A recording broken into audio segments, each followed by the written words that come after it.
ध्यान से सुन लेना, जीवन बदलने वाली कहानी है, 100 करोड़ से भी भारी कहानी है। दो दोस्त, तो एक अमीर बच्चा था, एक नॉर्मल बच्चा था। इस बच्चे ने बड़ी डेयरी खोली थी, बड़ा फार्म खोला था, और ये लगभग दिवालिया होने के कगार पे आ गया।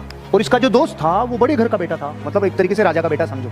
तो इसकी पत्नी ने बोला, अजी सुनो, आप कहते थे इतने सालों से कि आपका एक अमीर दोस्त था, तो चलो अपन उससे मदद लेने चलते हैं। तो ये इसकी पत्नी और बच्चे चल पड़े। ये गए, गेट कीपर को बोला कि वो दोस्त जो इतने साल पहले साथ पढ़ता था वो आया है। आते ही उसका दिल खोल के स्वागत किया दोस्त का और बाहों में भर लिया। दोस्त, इतने वर्षों बाद तो आया है, तेरे पूरे परिवार का स्वागत है, मेहमान नवाजी की जाए, बहुत मान सम्मान किया जाए, सेवा की जाए, आप आराम करो। खाना पीना किया, रेस्ट करवाया कि सुबह बात करेंगे। सुबह दोस्त आया, दोस्त ने आते ही अपनी पूरी विक्टिम मोड चालू किया, गाया भी बिकी, बेचा भी बिकी, वो सब खत्म हो गया। अच्छा।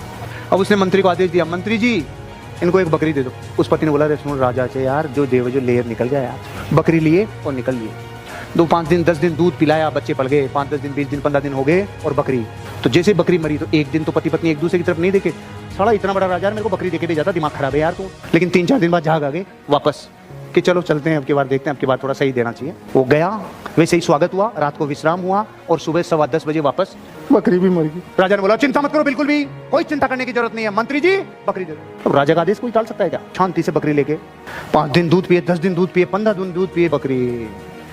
अब की बार अगर बोली, ए सुनो जी, ए चलो पधारो, रुको, विश्राम करो, खाना खाओ, पियो, मस्त रहो, शानदार जिंदगी जियो, सुबह 10:15 बजे भाई साहब बकरी मर गई। परमात्मा जो भी करता है अच्छे के लिए करता है, चिंता करने की कोई भी जरूरत नहीं है, टेंशन मतलब, मैं तेरे साथ खड़ा हूँ, मंत्री जी बकरी दे दो। पत्नी ने माथा पकड़ लिया, तो होते ना गुस्से में, बकरी ले गए। 1 दिन 2 दिन 5 दिन 10 दिन बकरी ब्याई। आप क्या सोच रहे?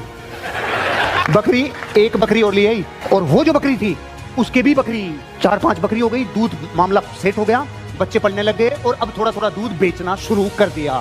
90% लोग इस टाइम भूल जाते हैं, जिसने बकरी दी थी उसकी पत्नी ने कहा, सुनो जी आज जो भी हो रहा है, जितना भी हो रहा है, मेरे बच्चे पल रहे हैं, चलो धन्यवाद के क्या हैं कि सच्ची कि हाँ चलो चलते हैं। वही स्वागत, वही खाना पीना, वही रहना, महलों में आना, और सुबह 10:15 बजे। लेकिन ये दोस्त, तूने मेरी मदद की मेरे जीवन में, जब मेरे बच्चों के लिए भी कुछ नहीं बचा था, तूने मेरी मदद की, मैं आज केवल शुक्रिया अदा करने आया हूँ। चिंता नहीं करो, परमात्मा सबका भला करता है। मंत्री जी 100 गायें दे दो और 5 गांव दे दो।